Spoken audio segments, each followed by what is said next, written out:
এই মুহূর্তের big breaking news, অভিষেকের বিরুদ্ধে লড়তে পারেন তারই পিসি। মাস্টার স্ট্রোক বিজেপির।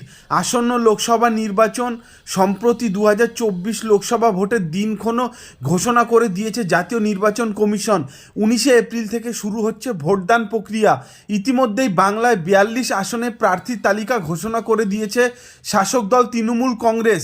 ব্রিগেডের মঞ্চ থেকে লোকসভার সমস্ত প্রার্থীকে একসঙ্গে নিয়ে রীতিমতো চমকে দিয়েছে সকলকে। তবে বাংলার প্রধান বিরোধী দল বিজেপি এখনও সমস্ত কেন্দ্র থেকে তাদের প্রার্থী দিতে পারেনি। তবে শোনা যাচ্ছে সব কিছু ঠিক থাকলে বৃহস্পতিবারই লোকসভা ভোটের তৃতীয় তালিকা প্রকাশ করতে পারে গেরুয়া শিবির। বিজেপির প্রকাশ করা প্রথম তালিকায় ছিল বাংলার 20 জন প্রার্থীর নাম। যদিও আসানসোল কেন্দ্র থেকে লড়বেন না বলেই জানিয়েছেন ভোজপুরি গায়ক পবন সিং। সূত্রের খবর, আজ বাকি প্রার্থীদের নাম ঘোষণা করতে পারে বিজেপি। তালিকায় থাকতে পারে বাংলার 23 জনের নাম। আর এরই মধ্যে জল্পনার পারদ চড়ছে হাই ভোল্টেজ ডায়মন্ড হারবার কেন্দ্রকে নিয়ে। জানা যাচ্ছে ডায়মন্ড হারবার লোকসভা কেন্দ্রে প্রার্থী নিয়ে চিন্তায় রয়েছে গেরুয়া শিবির।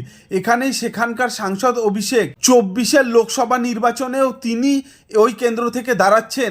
আর তৃণমূলের সেকেন্ড ইন কমান্ড অভিষেক বন্দ্যোপাধ্যায়ের সঙ্গে মুখোমুখি লড়াইয়ের জন্য প্রার্থী নিয়ে ভাবনা বাড়ছে পদ্মে।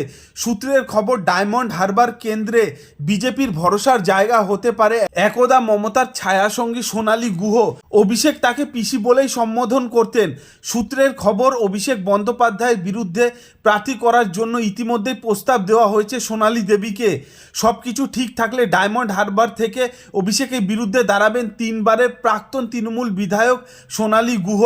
জানা যাচ্ছে অভিষেকের লোকসভা কেন্দ্রের অন্তর্গত সাতগাছিয়া বিধায়ক ছিলেন সোনালী।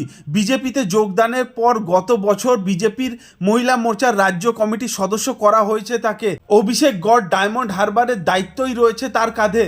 তৃণমূলে থাকতে সোনালীকে পিসি বলে ডাকতেন অভিষেককেও বাবু বলে ডাকতেন সোনালী।